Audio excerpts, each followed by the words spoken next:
So hello, welcome back ulit sa ating YouTube channel. So ngayon, dito to sa Parkstone. Nagkakabulol-bulol ako para mag-update tayo. Ano na ba nangyari sa mga pabahay dito? Bakit hindi pa rin na-relocate yung mga possible beneficiary dito? May kuryente na sila. Tingin ko may tubig na din. Ayos na yung bahay, maganda na. Ang problem is, hindi pa sila ma-relocate dito sa pabahay na to. Diba? O, update tayo kung ano nang itsura ng mga pabahay na to dito. Maayos pa ba? Okay pa ba? Ano pa ba yung mga nangyari na sa mga pabahay? Okay? Ipat natin yung camera natin. So, ayan. Ito na yung kondisyon ngayon ng mga pabahay. Alam ko parang ni-refer to. Kasi nasira yung tiles na yan, oh. So, ayun, inayos nila, ni-repaint nila, minasilya nila. Oh, galing, ah. Yun lang, kawawa, yung kontraktor. Dubli gastos. So, yan yung kondisyon ngayon. Ito yung mga bahay na tawag dito, ang tagal-tagal na, parang, ewan ko, ilang taon na to, bakanting ganito. May mga kuryente na sila, pero di pa rin sila nare-relocate. Kaya nakikita nyo.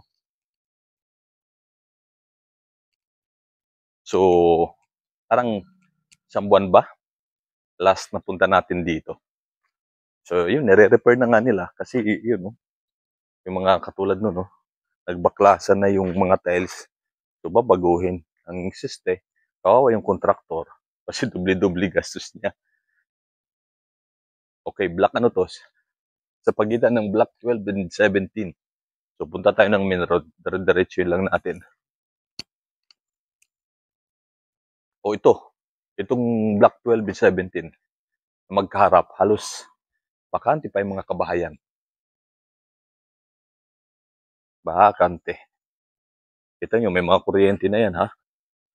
Hindi ko maintindihan talaga bakit hindi pa papaterhan ito sa mga beneficiary. Kasi, hindi naman malalagyan ng kuryente yan kung walang taong nag-apply sa kuryente. Diba? Kasi naka-individual yan yung pag-apply ng kuryente. Di ka, 18 na pala ito. So malapit tayo sa circle. Papasalan lang natin yung mga bakante pa. So ayan dito. Mga bakante pa yan.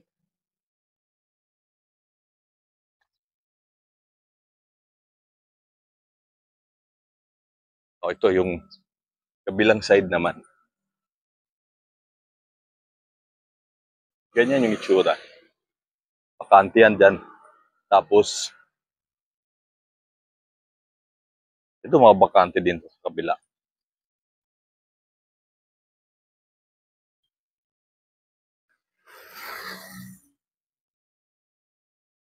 So dito, may mga na-relocate na rin yan, sa bandang gitna. Pero karamihan yan dito ay mga bakante. Pero sa bandang gitna, may na-relocate na yan. So, ayun lang nagiging problema. Sa banda doon pala, may marami pa rin bakante doon. Namimingit si kuya. Dito, ayan, may mga nakatira na yan. Kita nyo, paayos na yung harapan nila, may mga tente yung harap nila. So, yun lang. Ito, bakante ito dito.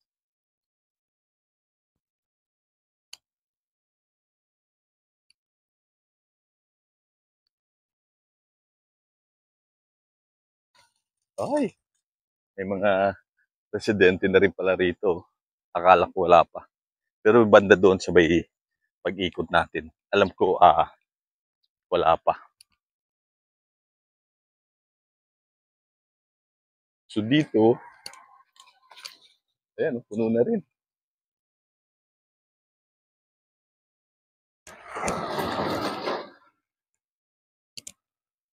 Actually, may mga ano na nga, tawag dito, kahit pa paano, yung mga business, tatayo sila. At ito, bakanting lupa to. Bakanting lote. Ano pa kayo gagawin dito, no? Tayo ba ng pabahay pa? O, tinan nyo, ay mga bahay sa gilid. Pero may bakanting kang lupa na ganito pa kalaki.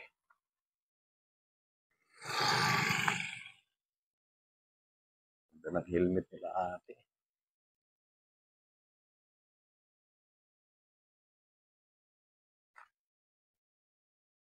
Okay, ito na. Malapit na tayo sa entrance. Parkstone nga pala ito. Parkstone.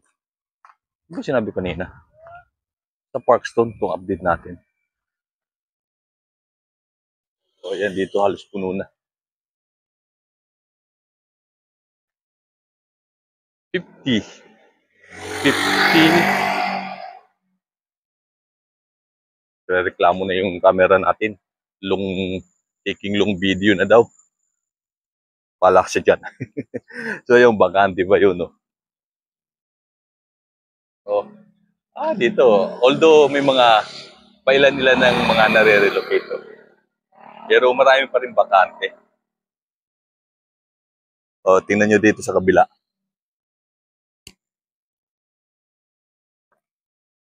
Dito personally gusto ko tong lugar na to dito kasi ilan lang kayo.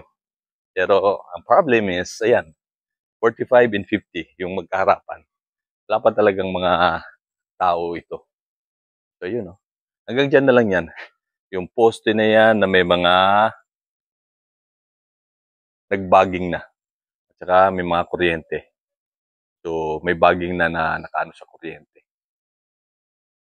Kasi nga bakante, oh. Sayang, nakapanghinayang. Hindi pa mapatirhan.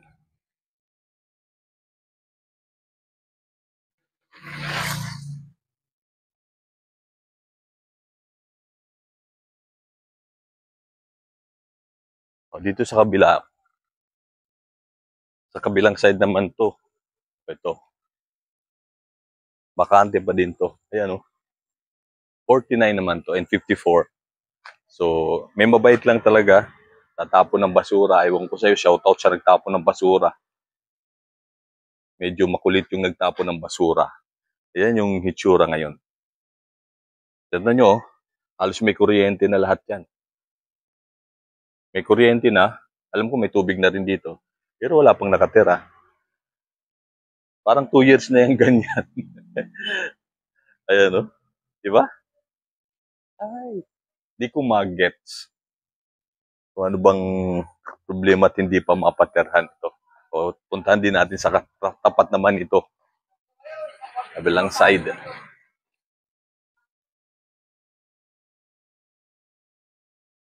Okay. So, ganun pa din yung siste. Ayan pa rin. Kuryente na, ibaging na, binaging na yung mga kuryente ninyo.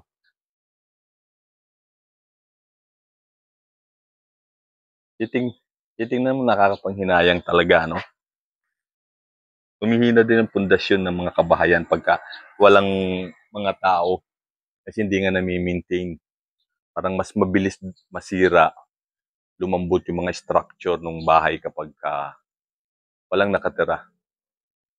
Diba? So ayan, 55 and 50 kaharapan nito. So parang isang block na lang din yung pabasyalan natin na wala pa mga tao.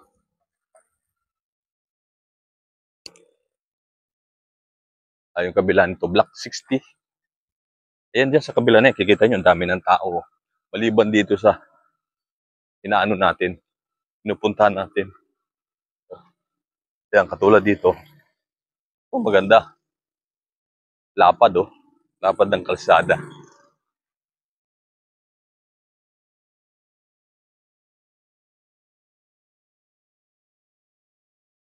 Ayan na. Ayan yung sitwasyon. At shoutout dito sa makulit na to, tapon ng basura. Kulit mo. Dapat sa'yo, pinapalo sa puwit eh.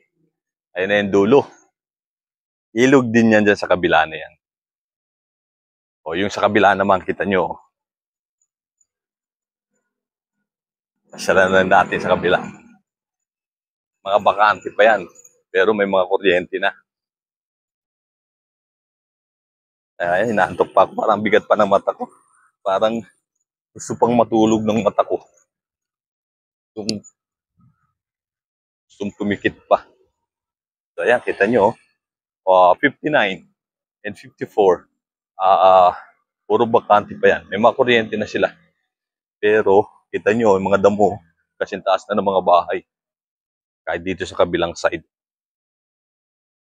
So, after nito, sa kabila na nito, may mga residente na halos complete, ano na dun, alphabet na. Papunta rin dun, kahit dun. Yung tapat na yan, nakikita yung bahay na yan. Isang mahaba yan, parang lot 1 yan. May mga residente na yan from Manila. No? Okay? Okay, so yun yung update natin dito sa may Parkstone. Sana marilocate na kung sino yung mga possible beneficiary ng mga bahay dito sa may Parkstone, dito sa Naik, Cavite. Para naman sa ganun, hindi naman nakatiwangwang yung bahay, no? O sabihin, wala tayong pakalam, pero panghinayang lang. At the same time, pagka binigay na, ayun, katulad yung sira na, putas na, i-repair yan siyempre nung developer, nung contractor. So, kawawa din sila, doble yung gastos. Although siguro, okay lang po sa inyo. Isa pa, nagiging effect sa bahay. Siyempre, kung walang tao, mas madaling nasisira yung bahay. Based sa observation ko, personal opinion ko yun. Pero yun naman talaga yung nakikita natin. Kasi wala nagmi-maintain, no? Kaya nakikita nyo naman, katulad nun, no? Tulad nung iba, oh. Diba? Tulad nun, no? Ayun mga nangyayari. So, okay. Yun lang yung update natin dito sa may Parkstone. Maraming salamat sa mga walang sawang sumusuporta sa ating YouTube channel, sa mga nagsasubscribe, sa mga nanonood. Maraming salamat po sa inyong lahat. Hanggang sa muli nating pagpasyal sa mga pabahay ng gobyerno.